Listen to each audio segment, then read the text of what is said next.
Здравейте, приятели! Въз основа на предходното предаване, от което получих така някаква ориентация горе-долу как възприемате това, за което аз говоря, имам следното впечатление. Подтикнат съм общо взето да влизам в една полемика, Фейсбук полемика, не друга полемика, от която аз избягвам. Първо, не владея изцяло тези нагласи за Фейсбук общуване, писане постоянно, обяснителен режим и така нататък. Имаше коментари, че не било ставало ясно за нашия проект с Росен, т.е. за регистрацията на партията, за учредяването, кое за какво било, видео, обяснение и така нататък. Значи аз съм дал, мисля, достатъчно ясно. Който иска да се задълбочи, може да се задълбочи. Дал съм и някакви пояснения. Ако не от моето видео, което съм написал ясно, че е мое видео, значи може да се влезе в страницата и веднага да се види видеото. То е единственото първо видео. Ако не е от страницата на Росен и от други обществени публикации, може да се разбере за какво става въпрос. Коментари от сорта аз нямам време да гледам видео, нямам нищо против, що нямате време, няма да гледате, аз пък нямам време за хора, които нямат време да им обяснявам. Това аз опитвам да изразя и да споделя моя повече от 12 годишен целенасочен, безвъзмезден труд, почти всеки ден по 3-4 часа, полза родо. И хора, които правят коментар, аз нямам време, аз пак казвам, нямам време.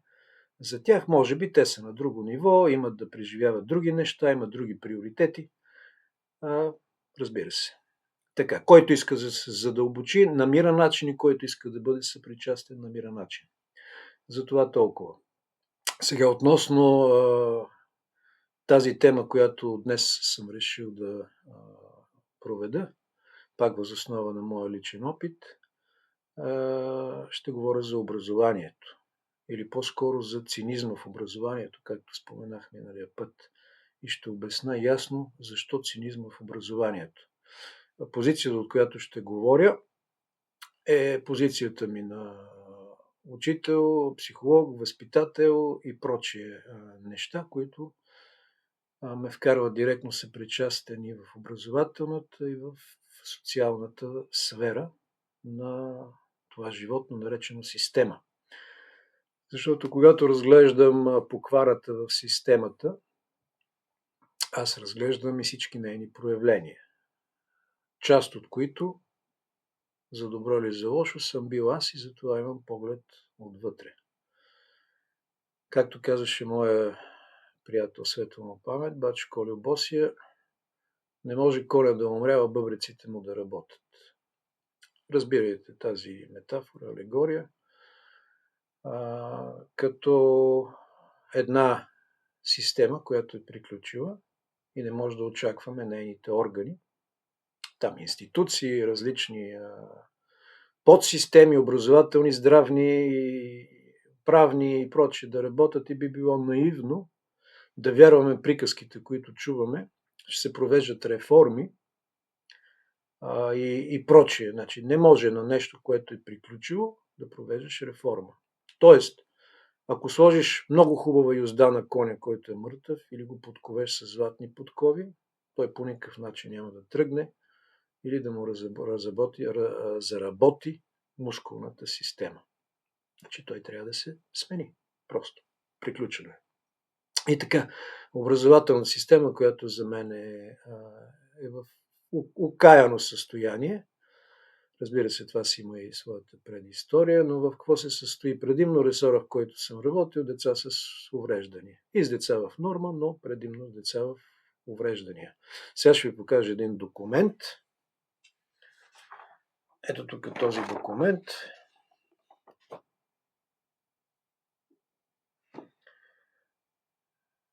Сега, след което не ви карам сега да го четете, но после, когато гледате видеото, може да задържите стоп кадър, за да видите за какво става въпрос. За тези, които искат сега да говоря, ще кажа какво пише в документа. На основание, кое си няма да го обяснявам, обучението на деца и ученици с специални образователни потребности или с хронични заболявания във връзка с осигуряването на образователния процес на учениците с умствена изостаналост и множество увреждания. Утвърждавам рамкови учебни програми за изготвяне на индивидуална образователна програма на учебни предмети от културно-образователни области за учениците от 1 до 8 клас с умствена изостаналост, умерена, тежка, дълбока и с множествено увреждания, както следва: български език, математика, човек, общество, човек и природа, музика, изобразителни изкуства, бит и технологии, физическо възпитание и спорт. Министър на образованието Сергей Игнатов, директор на канцелария административно обслужване Красимира Коева. Сега, какво значи цинизъм? Цинизъм значи да се опитваш едно дете с умерена, умерена ще го пооставим, защото може някой да спори, но с тежка, дълбока умствена изостаналост и множество увреждания. Считайте, че множество увреждания са различни проявления в широкия спектър на аутизма, разни синдроми, синдром на Драве, епилепсии тежки, множество преплетени неща, които правят тези деца в голямата си степен негодни да бъдат подложени на така наречения образователен процес. За тях трябва съвсем друг тип процес. Освен това, трябва да се диференцират нещата. Има деца с по-леки отклонения, които подлежат на някакво съвсем друго обаче образователно преминаване на препятствията. Не говорим за това, което прочетах. Защото не знам дали сте виждали дете с тежка и дълбока умствена изостаналост, но то не знае на кой свят е. То не може да си вържи обувките, то не може да клекне, защото мозъка не може да даде правилни сигнали до мускулната система. Това дете, което няма ляво и дясна ориентация, не може да учи математика, не може да учи за човек и природа и да учи за брадата коренова система. Това, което съм виждал с очите си. Ето това е цинизъм.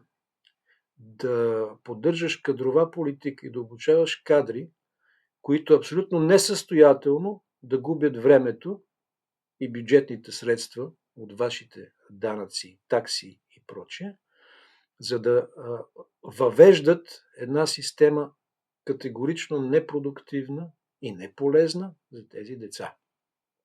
И въз основа на това да се облагодетелстват и да взима целият административен персонал своите заплати. Учители, инспекторати, министри, канцелари и прочее. Затова наричам това цинизъм.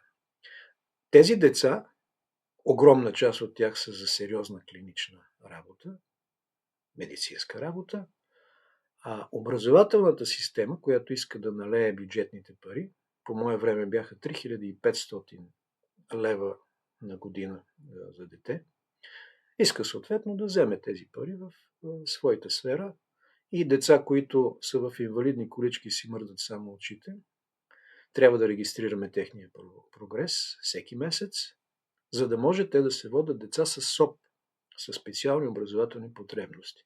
А те са със съвсем други потребности. И тази игра с тази човешка несрета, тази подигравка, на гърба на която се извлича облага, аз наричам цинизъм.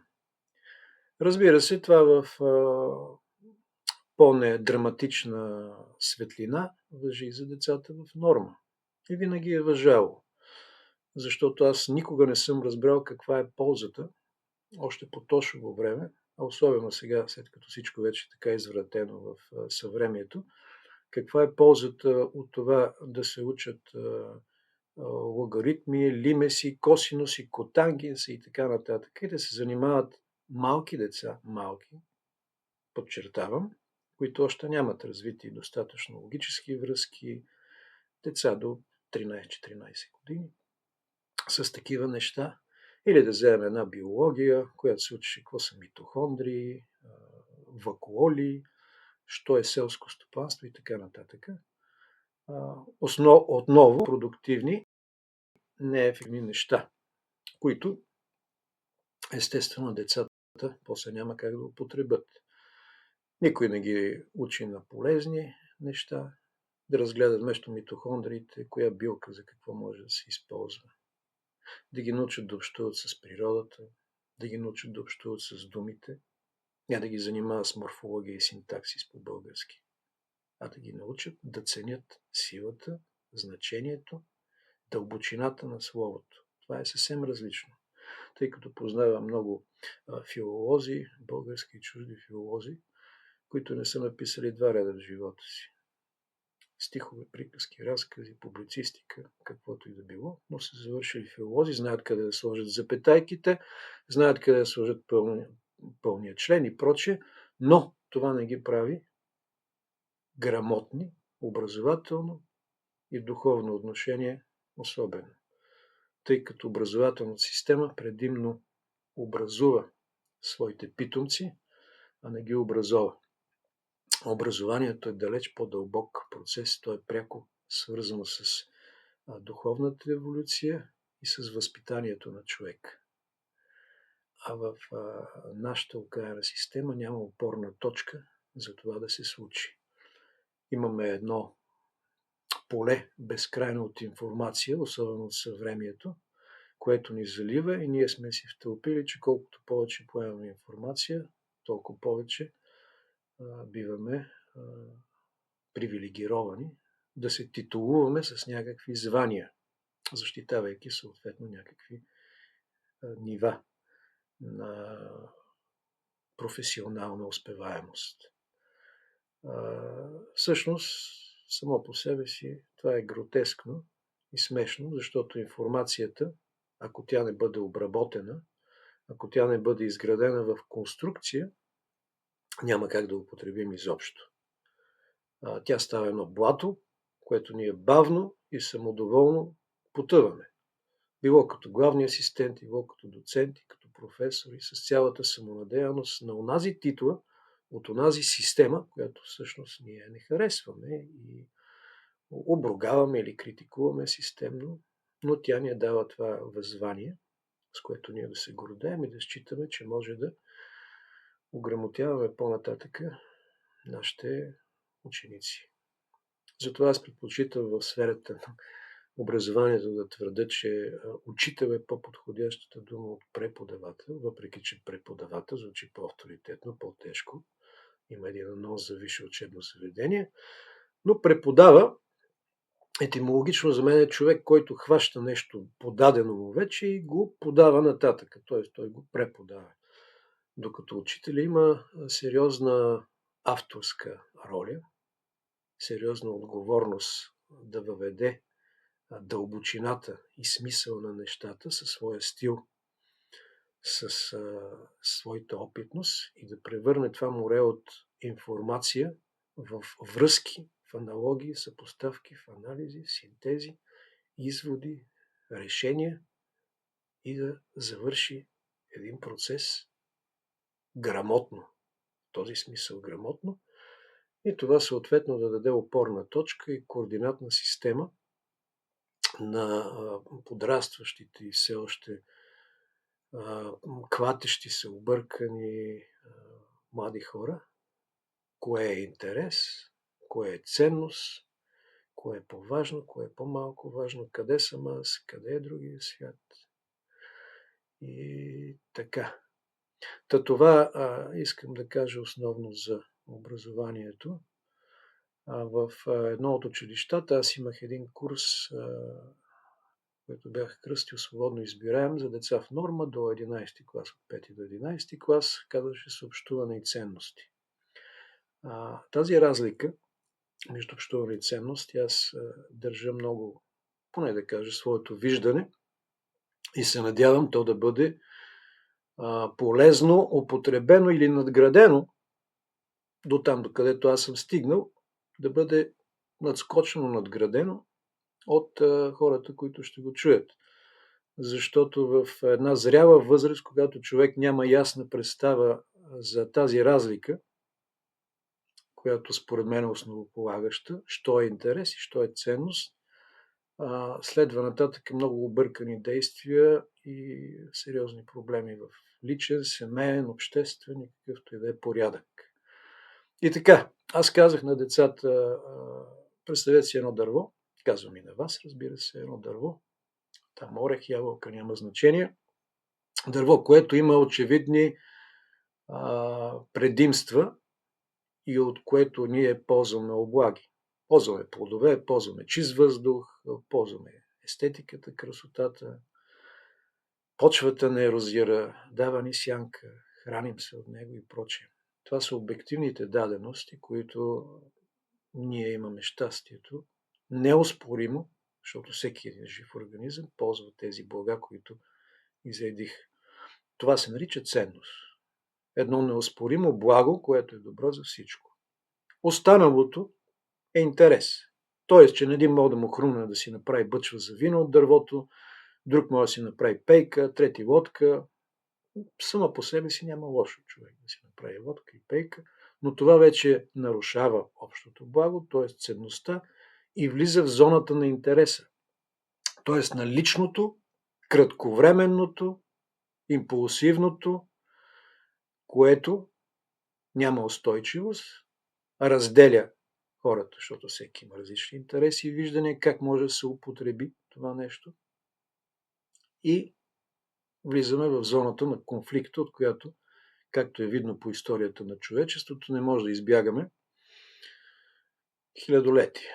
Защото общо взето историята се измерва с коя война, кога е започнала и кога е свършила. И с последиците от нея. Ето едно нещо, което в сферата на образованието, аз така се опитах да допринеса, който разбрал, който не, ще разбере по друг начин. Живота си има своите уроци. Опитвам се и сега да го направя по малко по-косвен начин, къде по пряк. И чрез тази платформа и тази организация, която споделих предишното ми видео на моята страница за онези, които имат време. Там стремежа е да влезем в командния пулт, разбира се, защото от командния пулт се определят и заплатите на кадровия персонал, и културната среда, и обществените ценности, иерархията в това отношение, за да може по-лесно да се оперира в всички сектори, а не да изпадаме в амок във всяка една проява на системата. Било да пазим животните на Бай Георги от Велинград, било да събираме капачки за ковиози на дечица, било да много различни проявления. Къде ще пазим дюните, къде ще пазим екологични проекти, да не се изсичат горите, просеки, дефилета, язовири, води, спекули с тоци, с какво ли не от нещата, които сме оградени. Казвам го това съвсем така набързо, но вместо да се борим с различни проявления и като тимуровската команда да препускаме от един край на България до друг, трябва да се смени този команден пулт, който да покаже на хората, че има и друга алтернатива и начин на битуване, на живот и смисъл. Съответно, те да се потрудят да подкрепят това нещо или да създадат нещо по-ново, за да може, както казах, да не препускаме от командния пулт много по-лесно да оперираме, да запушим всички пробойни, включително и на образованието, за което говоря конкретно, на тази система, за да може бъчвата да се пълни с блага, с знания, с средства, с любимите финанси, а не да я напълним, за да мога да източиме.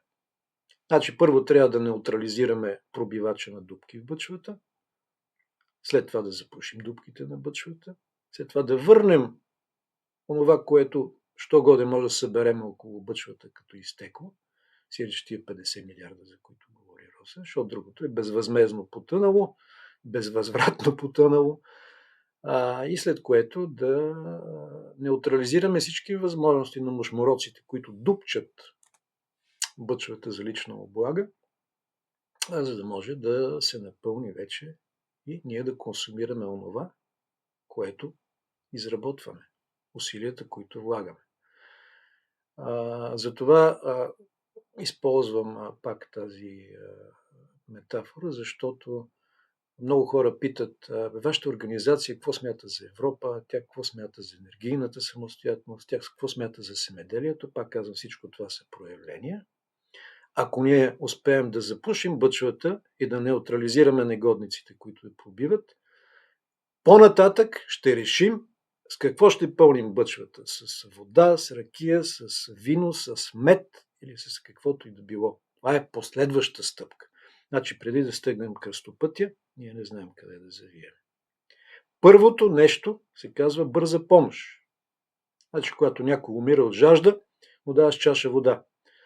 Вече после ще правим изследванията тази вода, дали съдържа колиформи 15% или 6%. Първото е да спасим човек. Защото иначе ще си отида, ако вземем да му направим една диета тогава, хранителна или водна, но като му правим диетата, той ще отиде. Така че нашето общество е в състояние на бърза помощ, включително и в образователната система. Така че ние незабавно трябва да премахнем всичките имитационни конструкции, които се таят подмолно, пък и видимо в министерство, в инспекторат и в нагласата на целия кадрови персонал, за това какво представлява образованието, че то всъщност има функцията да образова, не да образува, както казах, да възпитава и да създава едни, първо, доволстващи ученици от това, че ходят на училище и студенти, доволстващи да търсят с радост, а не да се чуват как да изклинчат, защото си губят времето там, защото е празно, защото физическото възпитание не е възпитание, а е мятане на малка плътна топка, защото биологията, както казах, учат митохондрии, не учат билки, не учат полезни неща, защото математиката им е абсолютно непонятна, дори и на студентите. В крайна сметка излизат само с умножение и деление, да си считат процента от ДДС-то нататък, ако станат бизнесмени. И много, много, много неефективни неща, които трябва да се променят. Общообразователни критерии, програми, цялата конструкция. Смятам тук да приключа, защото да не тежа много с времето на онези, които нямат много време. И аз се надявам те да отделят повече време нататъка. Не само за това да циркулират в Фейсбука, а с реални действия да подпомогнат всеки с който може на тази цяла система, която очевидно не работи във всичките й проявления. Благодаря ви. Бъдете здрави. Щях да пропусна. Обещал съм винаги да завършвам с едно стихче. Сега в момента ще избера кое да, тъй като никой не ми дава така кукичка нито за теми, нито за стих, че аз ще си продължавам сам да си говоря. Сега сещам се на моя за безпътицата, не да го възпроизведа без да го чета. Безпътицата друг да я носи. На мен оставете коража да бъда. Пътеки рабати, усукани, в мен да се впиват и с мен да заспиват. Смисълът дайте на времето, с него да рови, да срича. За мене пък нека е бремето, човекът без страх да обича. Благодаря ви, мили хора. До следващи будни срещи. Приятен ден!